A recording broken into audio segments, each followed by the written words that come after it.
So when I say that look at who is telling who they need to be different. I mean, who is telling you that you're shameful? Who is telling you that you're fearful or full of anger or full of guilt? Who is telling who that? If you know that there is no I and there is no one to identify with, then who is doing that? Who is telling that? And what I want you to do is to place yourself in a position of observation where you only observe what is happening. So you create a space where you can observe, and that's all you have to do. So you observe and see what it is you're identifying with. You have no opinion about it. It's just what you're identifying with. It shouldn't be any different. There's nothing wrong with it. It's just a thought. Why do you, think that that tree is green and that sky is blue? It's just a thought. It's not real. It doesn't make the tree green or make the sky blue. It's just a thought. And the same is it with you when you start to observe you.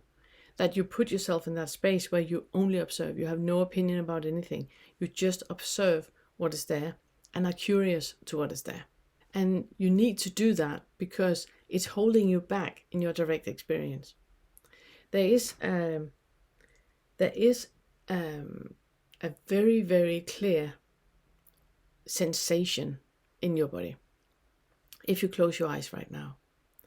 So you close your eyes and you have a very, very clear sensation of being in the body and having a body. If you focus on that, in that, do you feel that nothing needs to change? If you have any thought about something that needs to be different, do you see it's a thought? This is where you're at, where it just is. Nothing needs to happen and nothing needs to be any different. Nothing needs to be added or subtracted. But everything that is right now is as it is.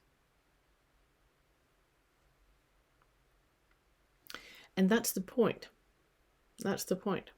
If you cannot put yourself in a space where things are allowed to be as they are, then you are identifying. And what you're identifying with is shaping everything. If you can't release the past and you can't release the stories, which means that if you cannot stop talking about what a horrendous childhood you had, or what people did you wrong, or how you were bullied, or what horrible things you experienced, it's fine to talk about it. I'm not saying that you shouldn't talk about it. On the contrary, a lot of us need to talk about it. But you have a friend or your partner or therapist that you talk with, and you say it, and that's it. If you need to repeat it over and over and over and over, there's identification happening. And that identification is holding you back. So if you are very, very depressed, very, very depressed, let's say right now, you need to pull yourself in to finding out how much of that is actual depression and how much is identification with depression. How much of that pain is you identifying as a person that is depressive? In the Buddhist stories, it's a stories about the second arrow. That, there's one thing is the first arrow that is hitting the body, that is depression. The second arrow is the thoughts about it. It's the, oh my God, what I'm going to do with work. Oh my God, it needs to end. Oh my God, I can't get the treatment until Wednesday. Oh my God, I can't. All that is the second arrow. It's when I talk about the second arrow, it's what I call I am not a should be. That is everything that we add to a thing that is in a certain way. And instead of just looking at what is in a certain way, we add to it. And that adding makes everything worse. All the post-its about that makes everything worse. So if you cannot release your story, if you need to keep repeating that you're a survivor or you are, you were a victim, if you need to keep repeating about your parents being alcoholics or you being a druggie or whatever, then there's identification happening. And that is holding you back. But just saying that, well, then I just don't talk about it anymore. Again, you're bypassing.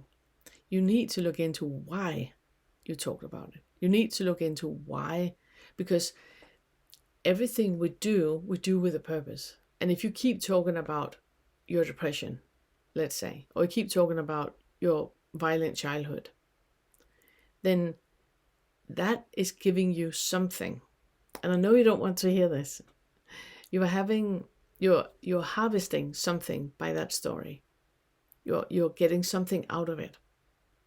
And if you give that up, you won't have that supply anymore. We're back in talking about the passive aggressive bully. I can recommend you to look into the lesson from there. So whenever we say something and we expect to get something out of it, like you tell a story of, oh, I'm so sad today. I really haven't got any energy. I really don't feel well. And your friend goes, it's fine. You were happy yesterday. If you go like, you can't treat me like that. You should be empathetic. You're gaslighting. That's not right. Then instead of pointing fingers at the friend, look at why it's so important for you. What is it in this moment right now that you think is missing?